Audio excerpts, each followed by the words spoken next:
1977ஆம் ஆண்டு தமிழ்நாட்டு முதலமைச்சராக எம்ஜிஆர் அவர்கள் பொறுப்பேற்ற ஒரு மாதத்தில் தி ஹிந்து ஆங்கில நாளேடு கட்டுரை ஒன்றை எழுதி வெளியிட்டிருந்தது. அதில் முதலமைச்சர் பதவி என்பது அதிகாரம் வாய்ந்தது அல்ல, அதிகாரமும் பணபலமும் உள்ள பலரை தினமும் சந்திக்க வேண்டிய ஓர் இடமே தவிர அதிகாரம் குவிந்துள்ள இடமல்ல என்று எம்ஜிஆர் கூறியிருப்பதை பார்த்தால் அவர் முதலமைச்சர் பதவி என்பது எவ்வளவு கடுமையானது என்பதை உணர்ந்திருக்கிறார் என்பதை தெளிவுபடுத்துகிறது. தம்மை முதலமைச்சர் பதவியில் அமர்த்திய மக்கள் சக்தியே தமக்கு எல்லாவிதமான எதிர்ப்புகளிலிருந்தும் கை கொடுக்கும் என்று எதிர்பார்க்கிறார். மக்களிடமிருந்து எந்த கருத்து வந்தாலும் அதை அவர் சீர்தூக்கி ஆராய்ந்து ஏற்பார் என்பது உறுதி.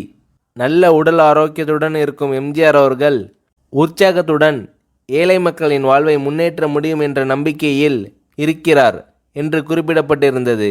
அதன் அடிப்படையில் 1977, 1980, 1984 ஆகிய ஆண்டுகளில் அடுத்தடுத்து தமிழக முதலமைச்சர் பொறுப்பேற்ற எம்ஜிஆர் தம்மால் இயன்றவரை மக்கள் நலனுக்காக, மக்களின் முன்னேற்றத்திற்காக பாடுபட்டார்.